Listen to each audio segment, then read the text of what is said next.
So thanks everyone for coming. It's great to be in Portland. On my Mount Rushmore of books is The Breaks of the Game about the 1979-1980 Portland Trailblazers. So never been here. I'm not sure if we have any Blazers fans in the room, but if you haven't read the book, it's by David Halberstam, whose magnum opus was The Best and the Brightest, a book about the Vietnam War, and he sort of embedded himself with the Blazers for a whole year and wrote a book about it. So if you haven't read it, I highly recommend it. And there's Dr. Jack, I know you guys recently lost. And being a big basketball fan on my way into town today, I had to stop by what I'll know is the Rose Garden. But no, I had the cabbie drop me off, so took a quick photo there.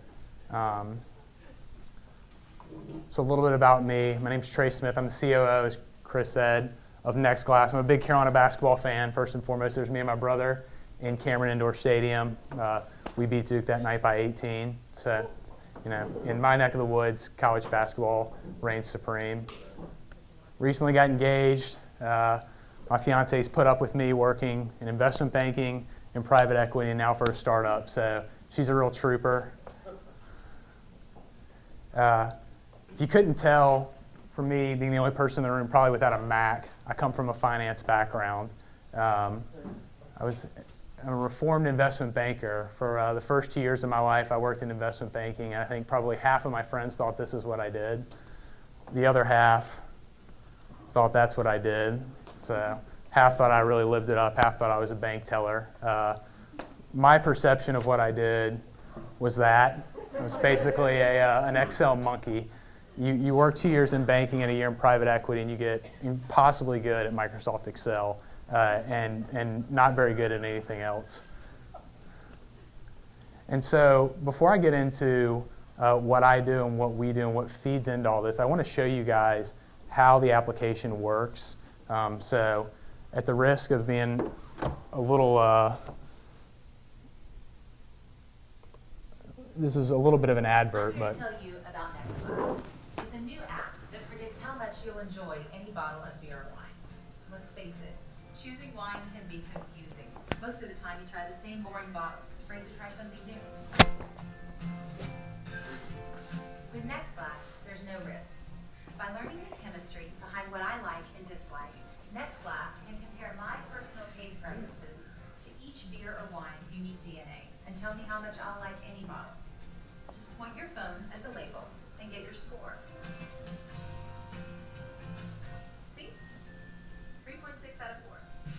Even though I've never had this wine, I know I'll love it. NextGlass can also tell me other things, like calories, sugar content, and alcohol level. Now I want to pick a six-pack for my brother and husband that we've never had before. Since we're friends on NextGlass, finding a beer we all like is easy. This one gets a 3 from my husband, but it gets a 2 from my brother.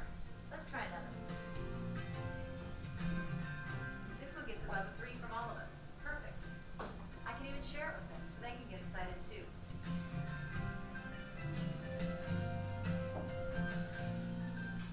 Download the NextGlass app and get personalized ratings for beer and wine that are scientifically tailored to your taste. Don't wait. Stop guessing and guarantee you'll enjoy every NextGlass. Visit the App Store and...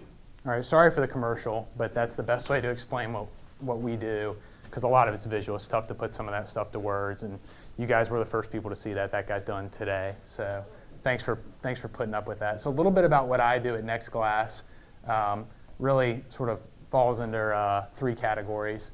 I'm our CEO. I do all our financial modeling and deal with investors. So when we go out and raise money, I go and sort of lead that effort. We just closed on a $2 million Series A round in the last week. So that's sort of the first hat I wear. The second hat is beer and wine procurement. So we test, which we'll get into in a second, all our beer and wine with an LC mass spectrometer. We only take about 15 milliliters from each bottle, but we've got to get our hands on every bottle, and preferably we only get one of each. We don't need a full 6-pack, we need single bottles.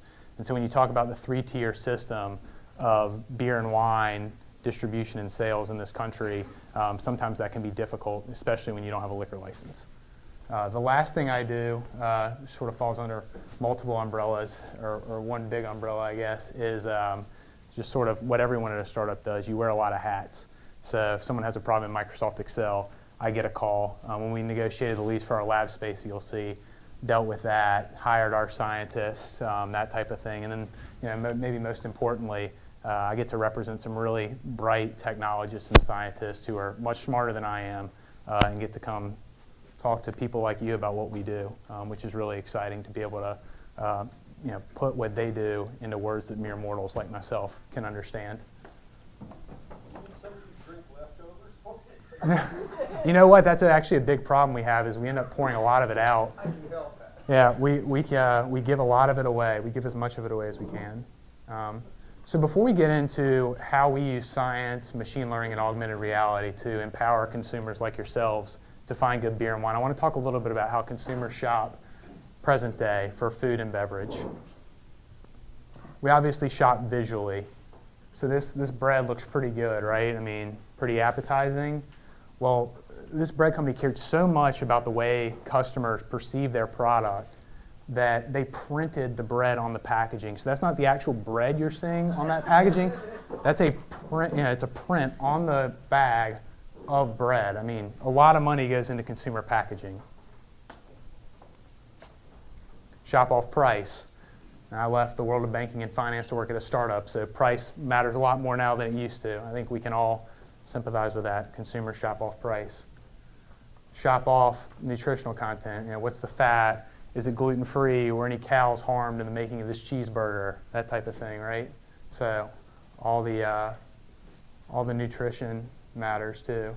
What about taste, right? When you talk about food and beverage, you really can't. I mean, you can, if you're buying a house, you can go to an open house and walk through. You can kick the tires on a car, take it for a test drive. If you go, I mean, obviously we're sort of in the land of Nike. You can try on a pair of shoes, you can put on a shirt. But if you walked into Whole Foods down on Burnside like I did today, and you uncorked a bottle of wine and took a swig, you draw some pretty strange stares from other shoppers. Same for beer. And so what we've tried to do is allow consumers to determine whether or not they'll like something before they try it. And so a quick show of hands, and you're going to have to excuse me here, working in stodgy finance for 3 years and being a finance undergrad. I had to leave custom animation back in high school, so I had to throw some of it in today. How many of you have had a beer or wine in the last 6 months that you did not enjoy? Okay, you're not idiosyncratic. That's most people.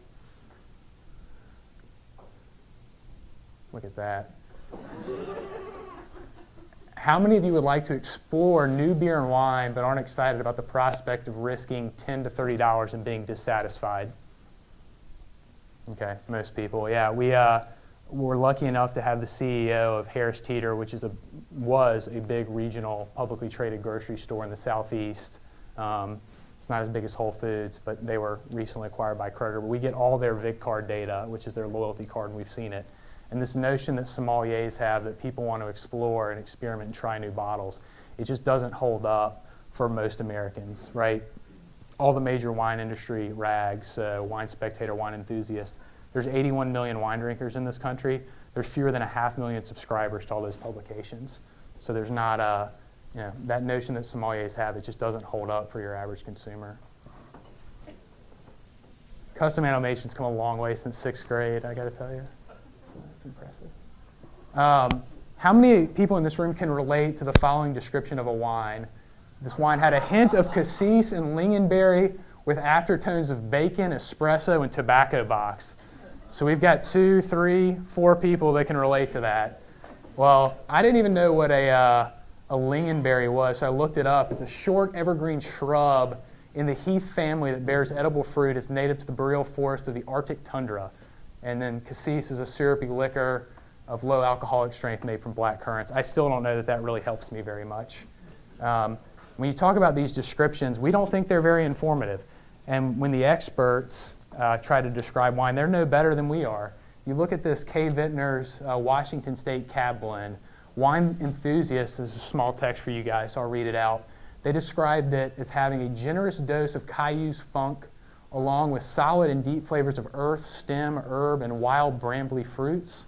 Wine Spectator said it was ripe and dark with smoky plum and black olive flavors on a polished frame.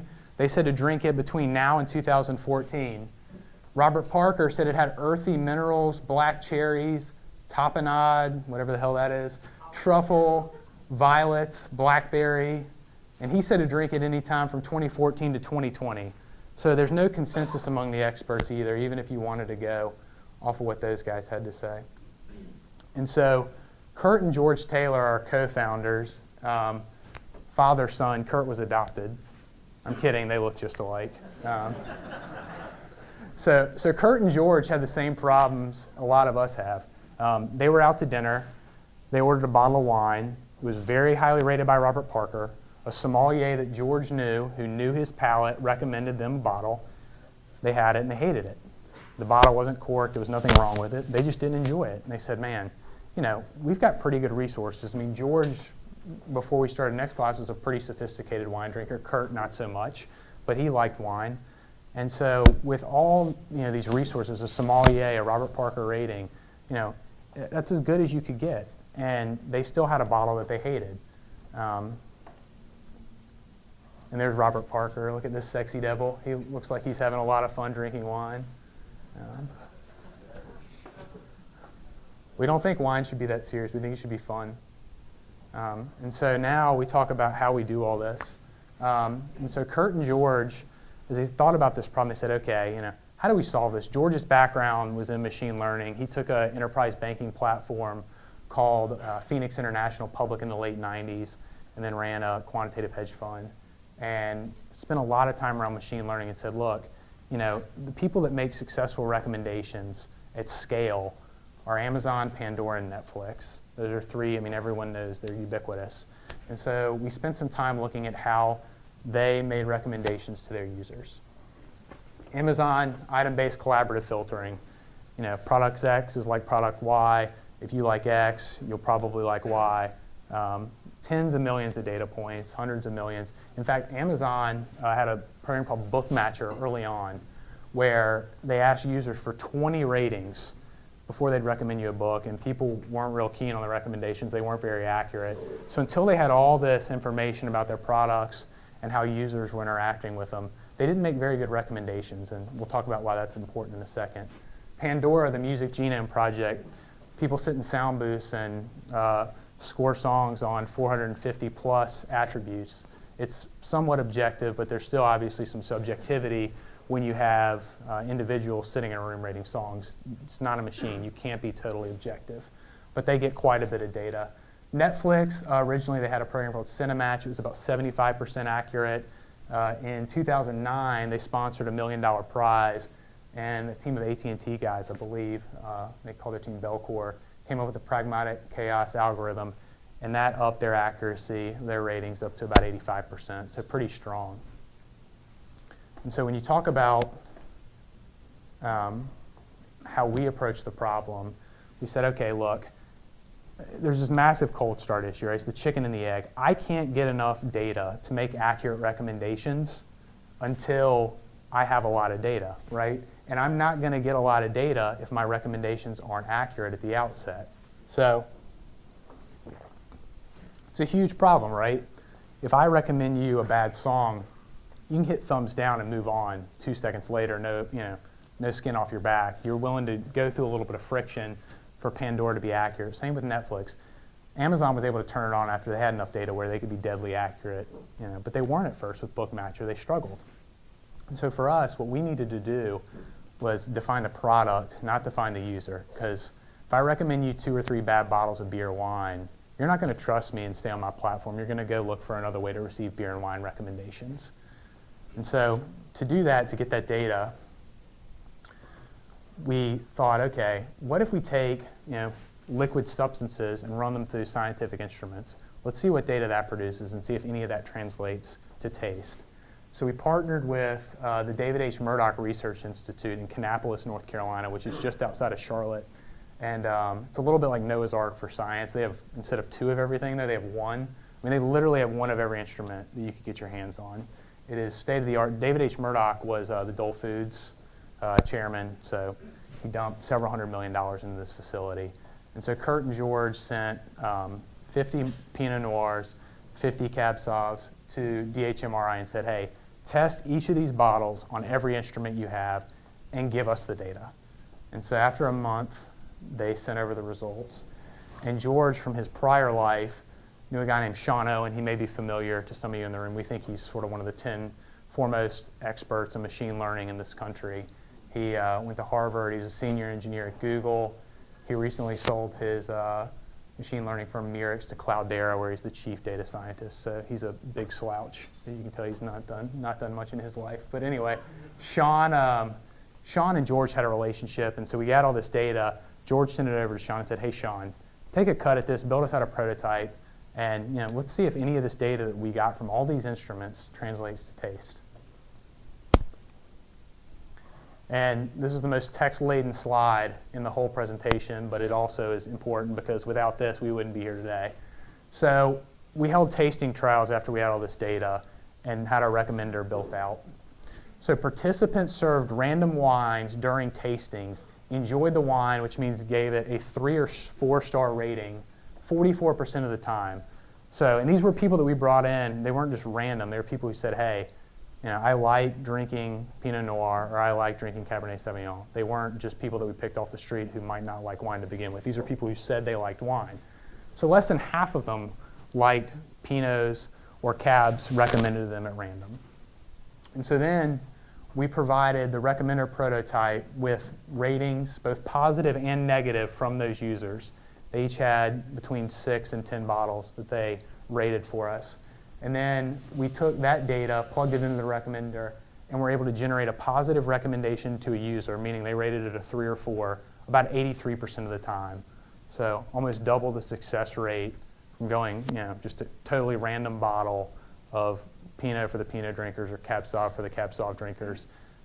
Early prototype, 83%, when we supply the recommender with both positive and negative feedback. When we only provided the recommender with positive feedback, we were about 80% successful.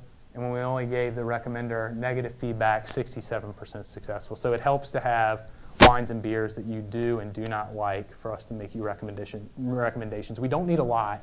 If you give us 2 or 3 you do like and 1 you don't, we can get pretty smart on you. If you give us 1 you like, just at the outset, we can recommend you something that is pretty chemically similar, not necessarily identical, but something that you're going to enjoy.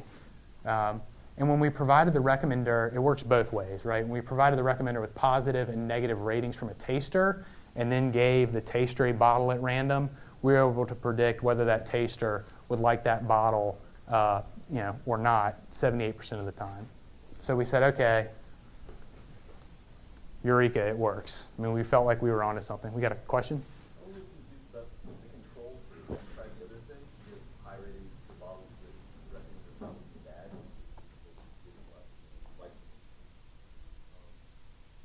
I'm confused. So say it again? So there's an obvious effect where if you tell me what the recommendation was, I might affect how I respond. Oh no, we didn't tell. It was blind. Okay.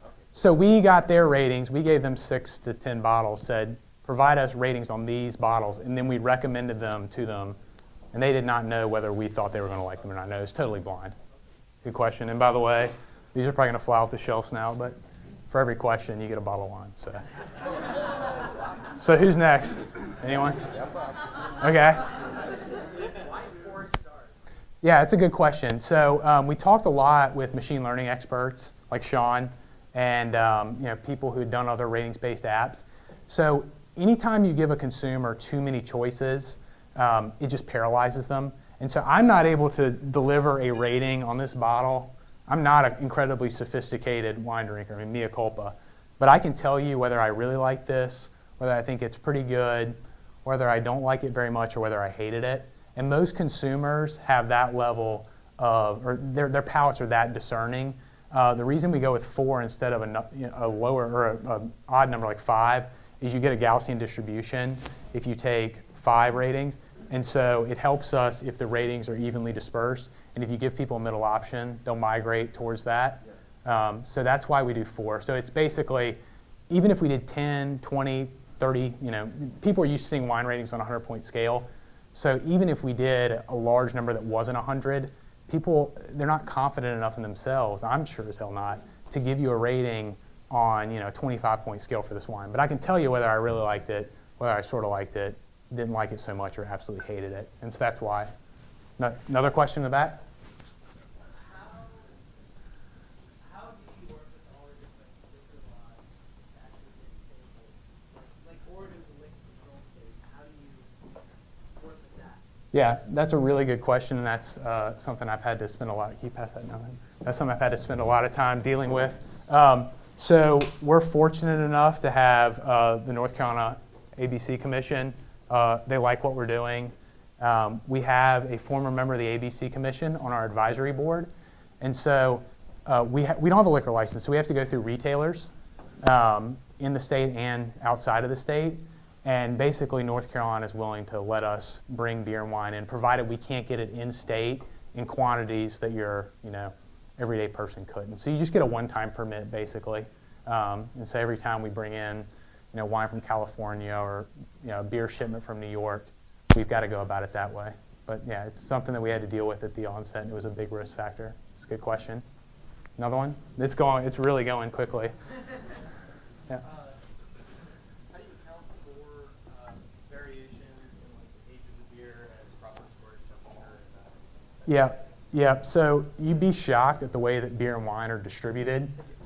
It's often not distributed to retailers on a refrigerated truck. Generally, it's not actually. And so we can't control how the user's going to drink it, but we know if we get it from a retailer, we're getting it in the same state that a customer could find it on a shelf somewhere. And after that, we can't control what someone's going to do. But when we get it in, when we deliver it on a refrigerated truck, it stays in a room that's got shades. It's refrigerated. So that's something we can't control for. If someone wants to put a bottle of wine in the back of their trunk on a hot Oregon day like today, there's not much we can do. All right, we've got 2 hands up, 3, 4. So I'll let you guys fight over it. But I saw this hand first, and then this one. I just wanted to know, you mentioned with the wine that some people said it was better to have it before 2014, and some said don't drink it before 2014. Yep. I mean, do you take that into account at all? Do you give those recommendations? No, we don't. What we do is retest every bottle every year. So there's sort of a rolling 25,000 bottles, and we retest those every year. So if the wine changes materially, we'll know about it. But do you document your wine based off of the year as well? Oh yeah. Every wine's off of vintage. And actually, we'll get into this later, but with the augmented reality, when a user scans a bottle, we can't be certain because some of these vintages are printed so small that we assume that we're going to get it wrong. And so we actually give you the option to adjust the vintage. But yeah, we're testing every bottle. We're not just testing the 2011 and moving on. I saw another hand. Yeah, so this might be switching gears or jumping ahead or whatnot, but what's your business model? Can I get into that in a second? So what about it's probably easier for wines because it's hard to just start a vineyard. Right. But what about all these I like to drink microbrews and stuff, and the release rate of different kinds of beers is off the chart. Yep. in Oregon. Yeah. So how would you target my kind of consumer who gravitates toward a smaller brewery and stuff like that? Yep, so what we're doing is we're working with beer stores around the country that get all these craft beers and microbrews and bringing those in on a very targeted basis. So a city like Cleveland that's got a really sort of healthy beer culture, or a place like Austin, Denver, et cetera, we're targeting those cities and saying, okay, what are the most popular microbrews? What are the most popular craft beers in that market? And we'll test those. Now, we've tested over 10,000 beers and wines in our lab to date, so we don't have everything. But I sent Chris, how many did we have on the Oregon list? Actually, we'll get into that in a second. You can see how many Oregon-specific beers and wines we have. But that's a good question. It's something that we're addressing. This may also be jumping ahead slightly, but you essentially said you sent a bunch of beers and wines to this lab and said run it through literally everything you got. What factors, what characteristics, what scientific bits did you find to actually be relevant as compared to not? Yeah, we're about to get into that. So that's the next subject here. Any others for now, or shut? Okay, we'll go. So anyway, so it works. So first thing we do is go out and raise a little seed money. get a lab space in right off the Intercoastal Waterway in Wilmington, North Carolina, where our company's based. Our scientists actually can walk out this dock here and go have lunch. So not the worst place in the world to work. That's not all ours. We haven't raised that much money. We have a small lab in that facility. So you see Wilmington here. We're right on the coast, Intercoastal Waterway right there. Here's Charlotte, where I live. If you don't know much about North Carolina or haven't been there, your preconceived notion might be that it's just a bunch of rednecks. And we did our best to affirm that notion by building out our cellar with 3/4 of a mile of PVC pipe. So you may not be incorrect. In all seriousness, though, Wilmington's a great place to live. It's a coastal city, really neat place. There's one thing I want you to take away from this presentation about Wilmington. It's that this guy grew up and played high school basketball in Wilmington. If he doesn't look familiar there, he'll start to look more familiar now. He won my beloved Tar Heels the 1982 national title, and then obviously went on to have a pretty good NBA career. So he's Wilmington's claim to fame. We're hoping to maybe be the second. And so you asked a little bit about what goes into the science, and so this is less of a commercial and more informational. So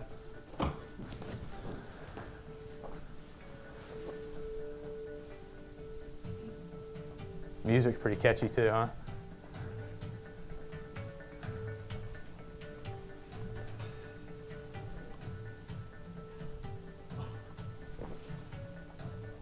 When a critic reviews a wine or beer, the rating they suggest is based on that critic's personal preference.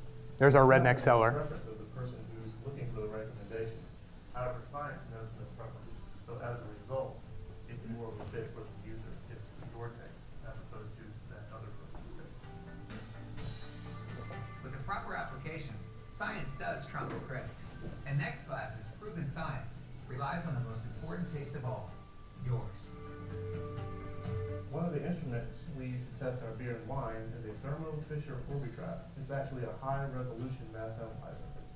Each beverage has hundreds of chemical compounds, and the Orbitrap allows us to identify and measure the abundance of each of those compounds with incredible accuracy. With that level of detail from the data, we're able to map out the genome for beer and wine to find patterns and important chemical signatures in drinks you'll enjoy.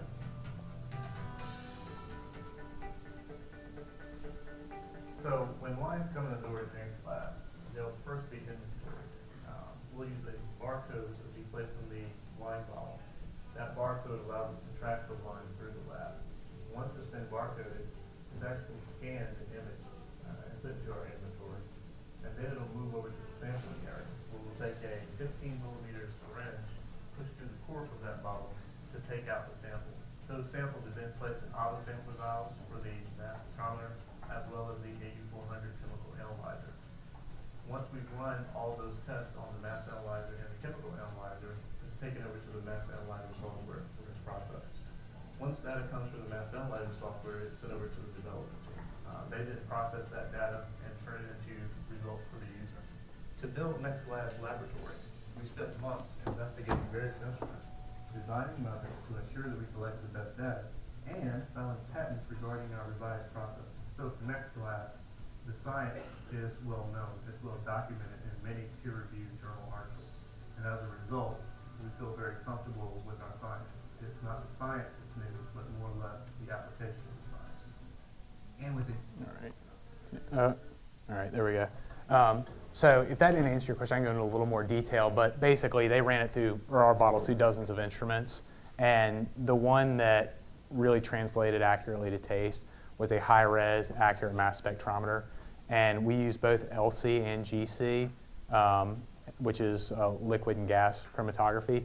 And the LC basically captured everything the GC did. So we had people, enologists, tell us that, hey, GC will matter. But it was actually the LC mass spec. And it has to be high-res. High-res really gets you a clear look at the abundance. So you can't do this, like binary data, just the presence of an attribute doesn't do it. You have to know whether it's present and in what abundance to make accurate recommendations. So there's our high-res accurate mass spec, which we've nicknamed Corky. One interesting thing when you talk about merging science and technology, that's come out. Connell, our scientist, mentioned in that video an AU400. That's just a basic chemical analyzer, like a lot of drug screens are done on that instrument. Well, we had that to measure ethanol, glucose, pH, and a couple other attributes.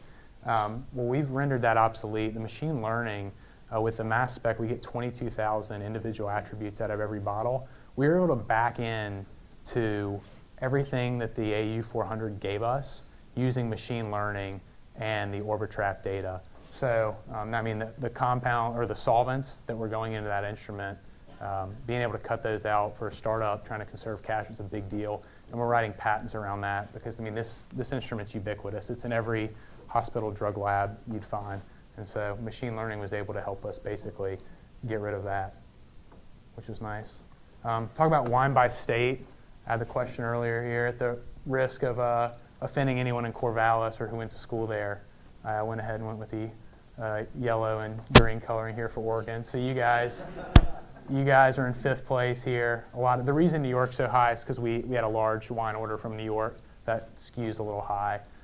But so wines from 15 states. There's the top 22 countries that we have wines from. And then other countries. I mean, we're getting wine from Macedonia, Armenia, Uruguay, places that you would not have thought produce wine. Beer, I'm getting you Oregon State fans. I'm hopefully back in your good graces here. But beer by state, Oregon. So we've got 54 beers that are brewed in Oregon, and we'll add to that. We've been focused mainly on wine. The split's about 80-20 so far, but beer's our next big push. And then beers by country.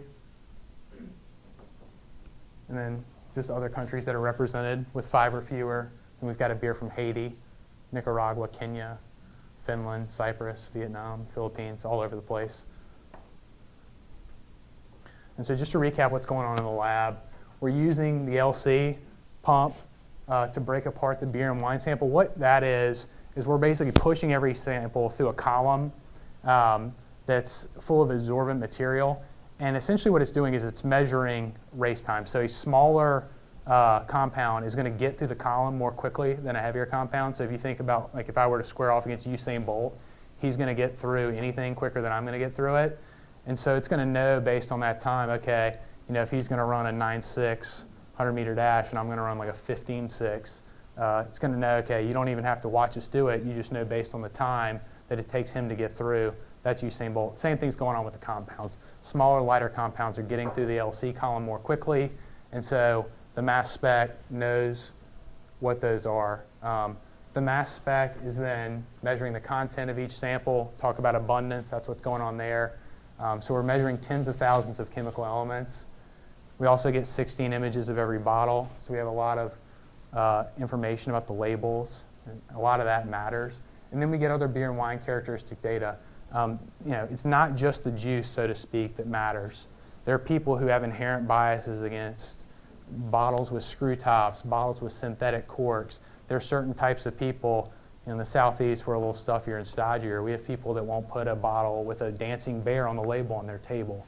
So it's not just the flavor attributes that matter. It's also you know, some of the psychographic type stuff that goes into the recommendations that we make. But I think one thing that bears repeating is it's all objective. There's no subjectivity that's going into any of this.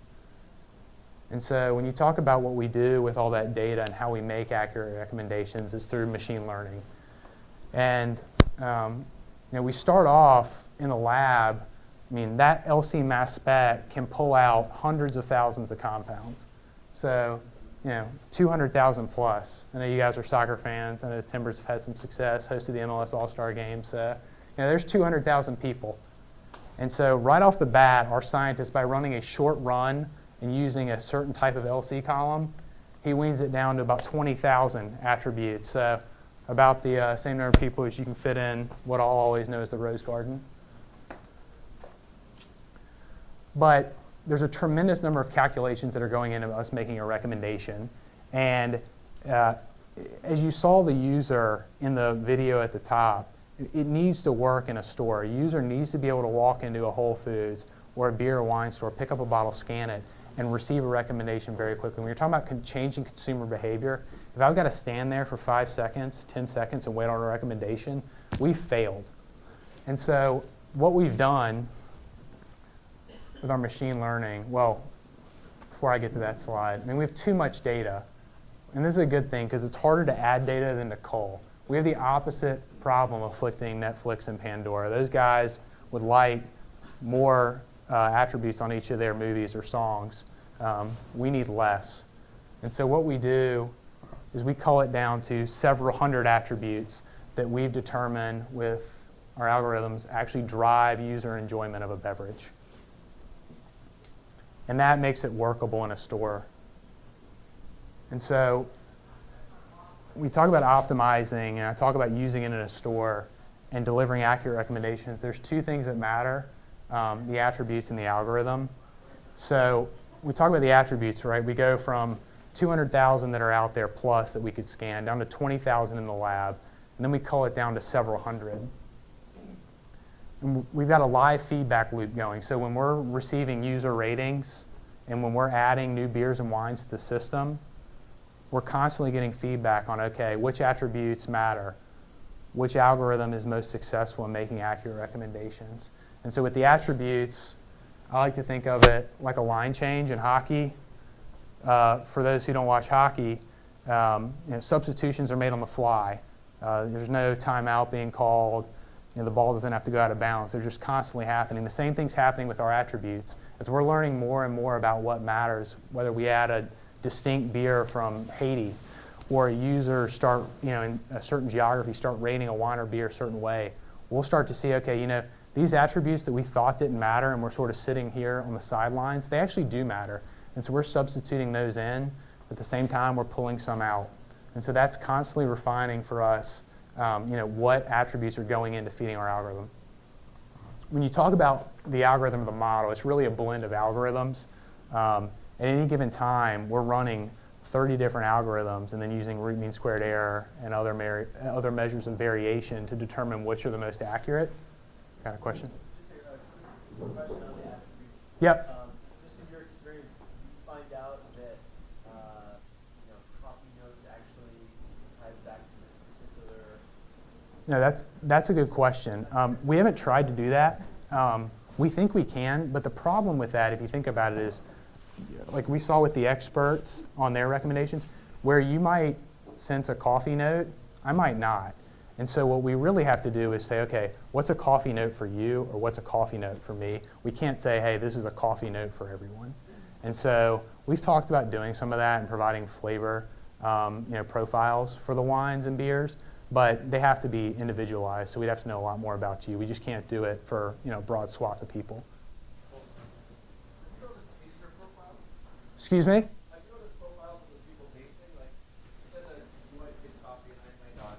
But are there a genre of Yeah. talent that would taste coffee there? Yeah, definitely. I mean, so with our beta taster data that we use to build out the prototype and then sort of refine our initial algorithm with our machine learning, we've seen things, and this I'll get directly to what you're talking about, but we've seen things like, okay, if you want a screw top wine to be popular with a broad subset of the population, it's best that it's a Pinot Grigio and it's best that it have this chemical profile.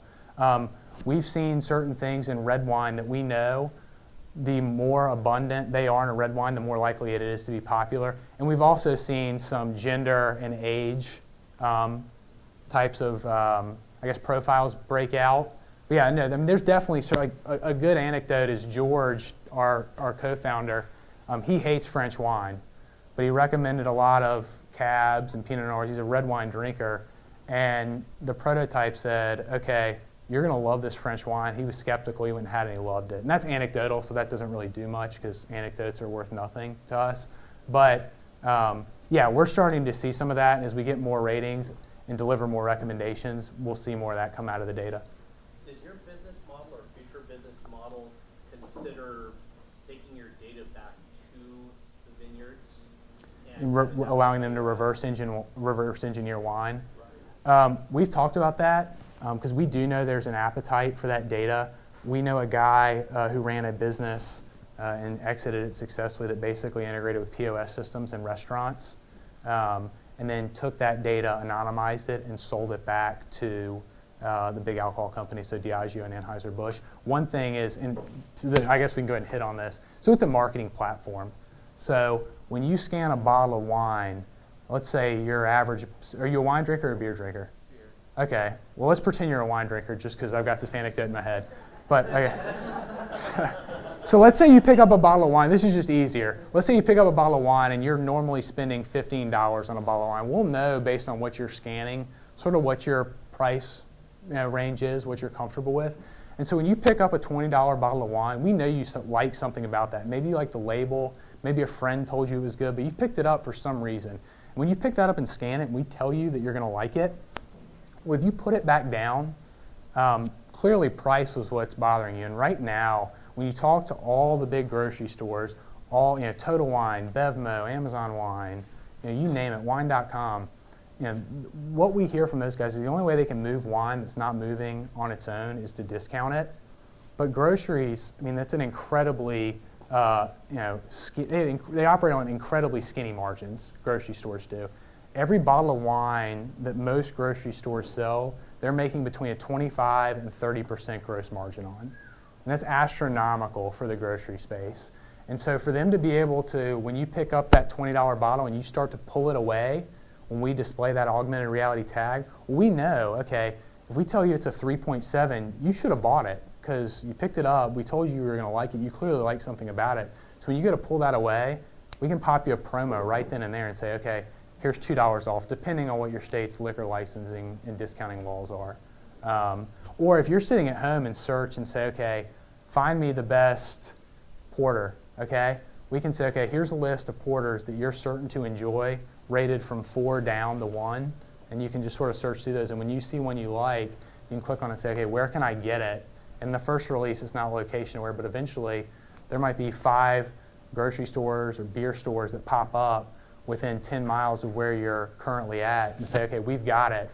And they'll gladly pay us all day to be able to display a 5-cent ad to you for the chance that you walk in there and buy a really high margin product. So we have thought about the data, and we've had people ask us about the data, but for us, our users need to trust our recommendations. And so before we'd ever do something like that, we need to make sure that there's no perceived bias. I mean, we obviously wouldn't bias our recommendations just because some craft brewery is buying our data. But yeah, that's a good question. So it's a marketing model to start off with, but we have had a lot of inquiries about the data. How are you making money? Yeah, so it's an advertising model. So when, for example, Harris Teeter, the grocery store I mentioned in North Carolina, when I go in and say, okay, what's the best Cabernet Sauvignon or what's the best Pale Ale for me within 10 miles of my home, I live right across the street from a Harris Teeter in Charlotte. And so when we display you a list of Pale Ales or Pinot Noirs that you're certain to enjoy, you click on one and say, okay, where can I get this? Harris Teeter can pay to pop up, or they can pay to send you a direct message. Or if you're a restaurant and you're turning over your wine menu, they do it on about an annual basis. Restaurants don't really turn over their beer and wine offerings on a quarterly basis even. So let's say a restaurant adds 10 more wines and they're looking for a way to bring people into the store or into their restaurant. They can say to you, okay, we just added these 4 wines. Hey, here's 2 that you're 95+% certain to enjoy. NextGlass says so. Come in and have half off an appetizer on us. The constituent or channel partner that's most excited about what we're doing is small production breweries and wineries. Every time we go and talk to these guys, if you're familiar at all with the way beer and wine is sold in this country, it's a 3-tier system.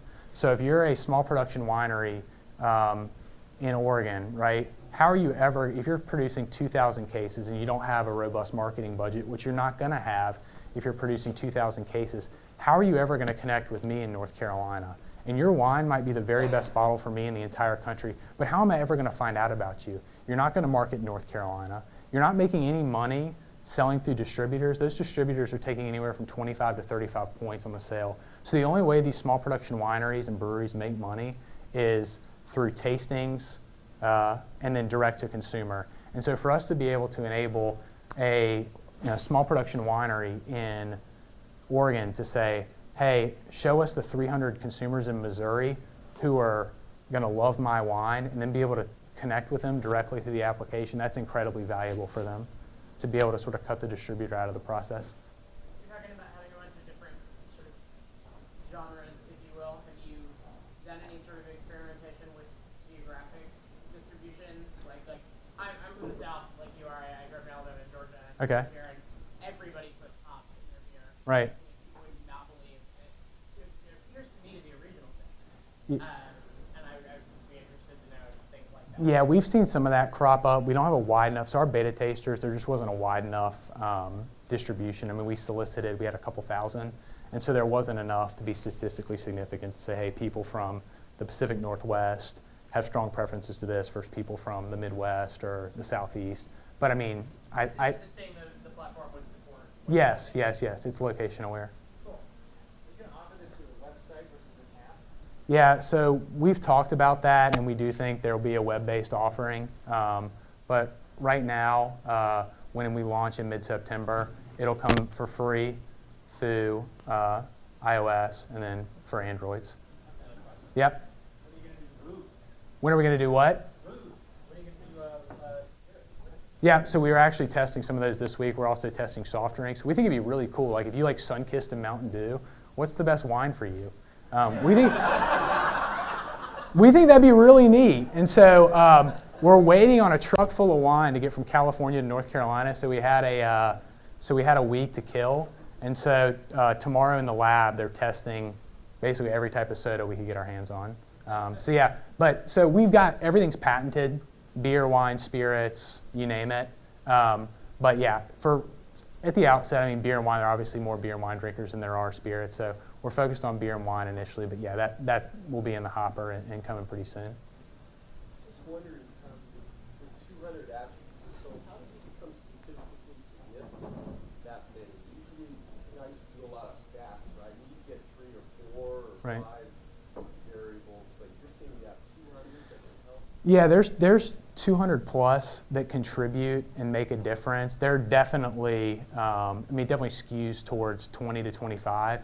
But the issue, again, that you have is you just can't go in and cherry pick those 20 to 25 chemically. You've got to scan for all 22,000. You can't tell the mass spec, hey, these are the 18 that really matter. It's not going to be, there's no cheap instrument or no way around that.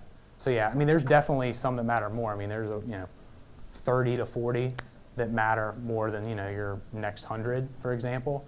But you do see a fall off, but there are 200 plus that contribute to a user's enjoyment based on what we. Enough to taste that, like you were saying. Oh, I don't. Some of us can't taste more than. I think a lot of this is how they blend together.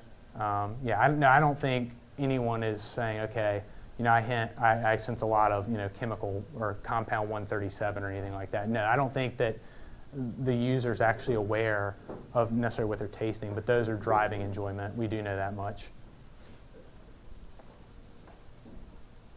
And so, when we talk about optimizing the machine learning, accuracy and time matter. Like I said, we need to make recommendations very quickly. So if there's one algorithm or blend of algorithms that is marginally better than another, but it takes 5 seconds to deliver you a recommendation versus a split second, we're going to go with the one that takes a split second. Because if we tell you a wine's a 3.27 and a model that's maybe slightly better tells you it's a 3.29, it's not going to affect your purchasing behavior. One in the back? So your recommendations are based on the data that you already have. Yes. What ends up happening is something that you don't have data for? Yeah, so if you don't have data for it, you can still rate it, and we'll know that you've rated it. And so hopefully what we'll see, look, we can't get everything. We think in wide distribution in grocery stores, beer stores, wine stores, there's about 25,000 wines. We were told that the number was higher than that, but a lot of this is you saw us use the barcodes, our own barcodes. Part of the reason we do that is because a winery might use the same UPC code for a wine 4 years in a row, 5 years in a row, or for breweries, like Sam Adams, they might use the same UPC for each of their seasonal beers. Well, when you talk about 25,000 wines, or when people told us 35 to 40,000, a lot of those it's the same juice, just in different sizes with different SKUs. So the SKU, the UPCs, those were the wrong questions to ask, was how many unique bottles are there. But yeah, so what we hope to see is, okay, if 10 people rate this bottle and we don't have it on the platform yet, we're going to do our best to get our hands on it and add it really quickly. But that rating will matter as soon as we add it to the platform. Maybe we'll be talking about this later, but one thing I would be very good money for is to know what the content of say, in a particular wine. Basically the chemical. The sulfites? Yeah, no, not the sulfites actually. There's some other adjuncts from the, Oh, like a hangover meter? It's interesting. We've talked about doing that. Yeah, we've talked about doing that.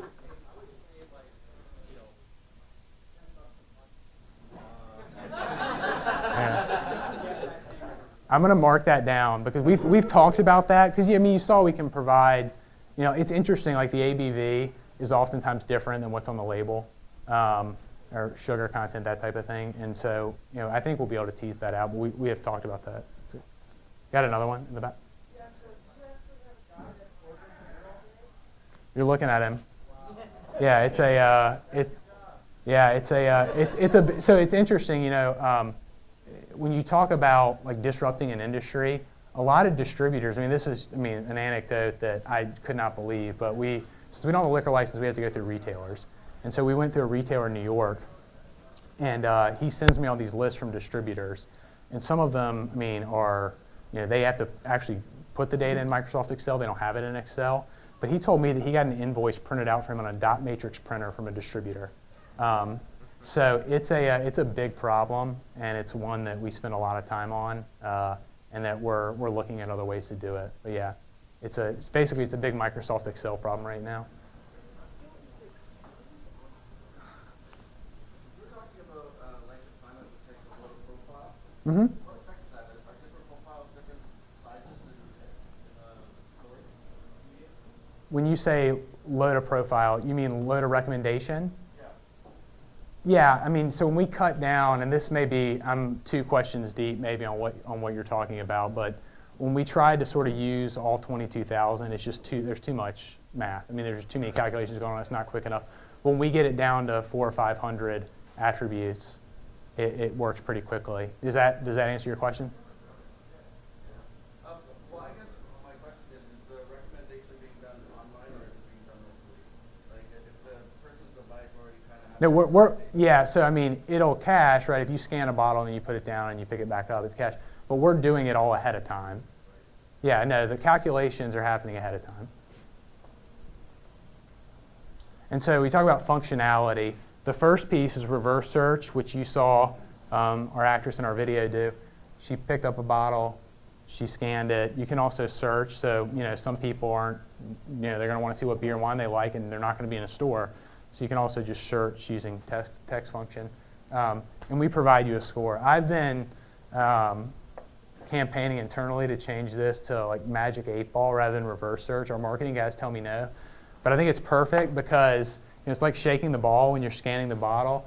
We should be able to tell you, yeah, signs point to yes, you're going to love it. No, you're not going to, very doubtful. And if the app's buggy and we cannot predict now, our outlook's not going to be so good. So I think Magic 8-Ball is perfect, but the marketing guys tell me no. The next piece of functionality is discovery, which in machine learning jargon is top K. So we're basically delivering you the highest rated beer or wine for you that we currently know about. And so you can filter that by price, by varietal, or by type of beer. Next is glass match. We tell you which bottles your palate will perceive to be most similar to the beer or wine in question. So we scan, we talk about getting everything that's commercially available. We also get some stuff like Opus or Camus. If any of you are Sam Adams fans, we've tested a Utopia. We know Pliny the Elder is real popular, so we got a bottle of that. So okay, I'm glad. Yeah, we went out to Reddit and said, hey, what beers do we have to have? And that was, I mean, that 80% of respondents said you've got to have Pliny. So we've tested some really expensive stuff because there's some expensive stuff that's popular. But if I have a big dinner party, I'm not going to put some Opus, Cayman special edition on the table for all my friends. I'm not made of money. So it's really good if you like a really expensive bottle to be able to say, okay, what's the $20 or $12 proxy for that bottle? And our CTO, Forrest, he likes to say that ridiculously overpriced wines will finally get their comeuppance. So. And then the last piece of functionality, search with friends. Wine and beer drinking, hopefully, should be a social activity you should do with other people. And so we want to tell you, if you're going out to dinner with another couple, let's say you and your spouse are going out to dinner, you and a girlfriend, you and a boyfriend going out to dinner, we want to be able to tell you, okay, which bottle are you as a table going to enjoy most? Or if you're buying beer for a party or a reception or a rehearsal dinner, if you're buying beer for a rehearsal dinner, you're having a good time.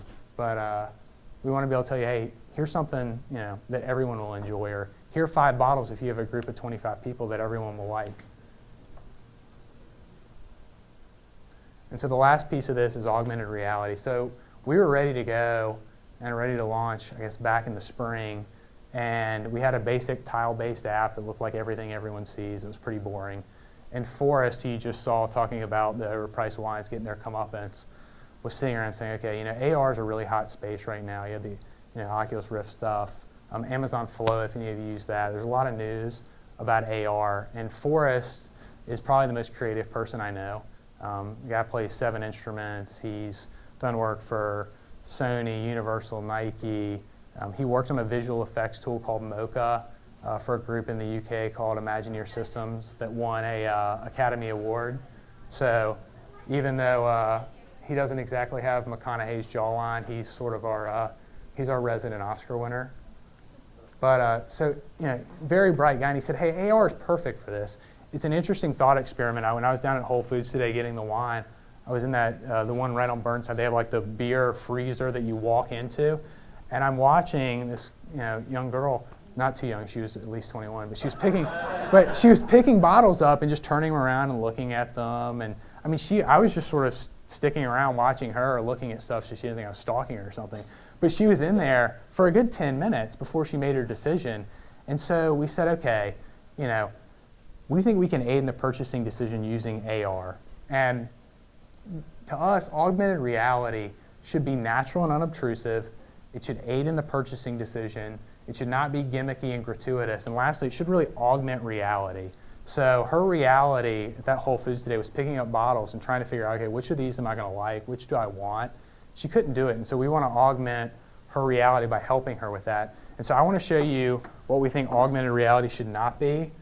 And so when we talk about being gimmicky and gratuitous, or not really aiding in the purchasing decision, check this out. So these are sort of early uses of AR.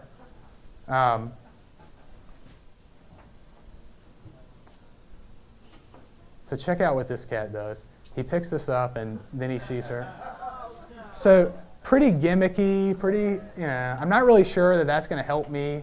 I mean, I'm not buying women's clothes, but if I were, that is not going to help me make a purchasing decision. It's also it's unnatural. This really isn't going to help me make a purchasing decision. So there's one application that we've seen AR used in. Here's another that we think is equally difficult.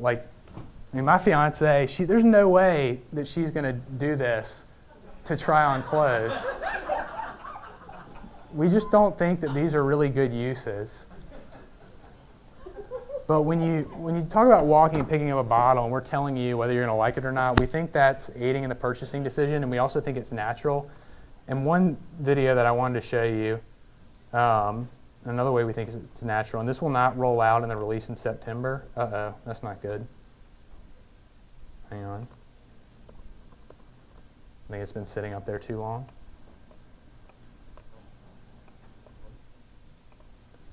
Is menu functionality, whereby you can scan a menu in a restaurant. We'll recognize that menu, highlight the wines that we've tested on the menu, and allow you to interface with the menu in that way. And so this is older UI UX. So you're seeing a 100-point scale, which we moved away from because it was confusing. Because if we tell you something's a 25, people aren't used to seeing 25-point ratings. And then you can see the friends functionality there. So if you're at dinner with 3 other people, it's pretty handy. And I think he's going to show off the glass match here too in a second. Yeah, there you go. So he's showing you which bottles that we've tested are most similar to that. So we think that's pretty natural use of AR, and we hope you do too. So let's get back here and wrap this up.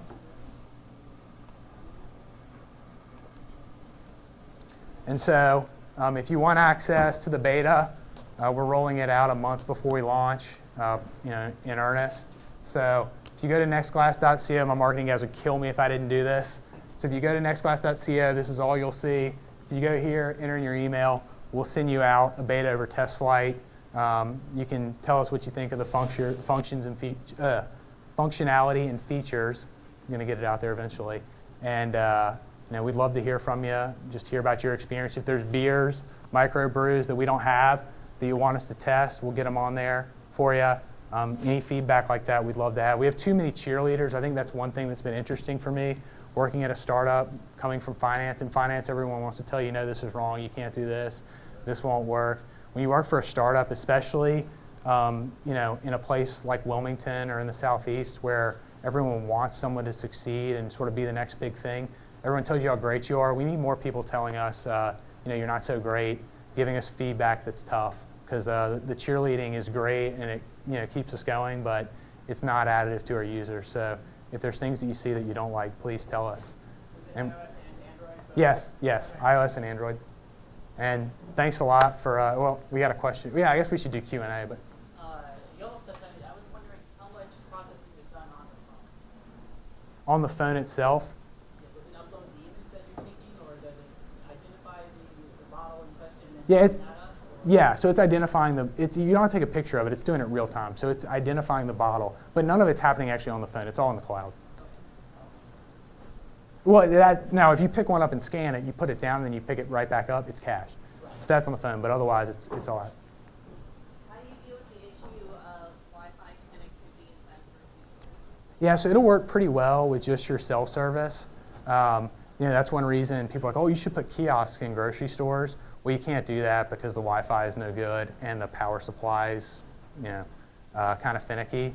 But, like I was in Whole Foods just with my cell service and it'll work. Now, if you go, downstairs, I don't know, if there's a downstairs wine cellar or something, it might not work, but most places, Total Wine, Bevmo, those types of large stores where you're going to find a lot of what we've tested, they're not the types to have below ground wine cellars. So, but that is an issue that we face for sure. Which stores have which ones? Is there have to scan every single bottle? Yeah, we're working on that. Same with restaurants. And it's interesting. Some of the grocery stores don't actually know what's on their end shelves. It's like vendor managed inventory where the distributors are basically, they're managing everything for them. There's several grocery stores we've talked to that can't tell you what's on their shelves. The beer and wine stores themselves are much better. So that's something we're working through. But it's a problem that you just can't solve by going straight to the grocer.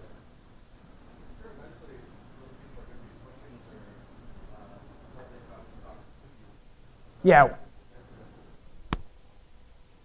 Yeah, we hope so. We think that, if, it's sort of a Me Too thing, right? If Whole Foods is on it, Harris Teeter's not, or I guess Kroger, whoever, they're not going to want to miss out. But in order for us to do that, it's really important that we have users, because if we've got 15,000 users, by the end of the year, that's just not enough to go to like a Costco or a big grocer and say, hey, you're missing out.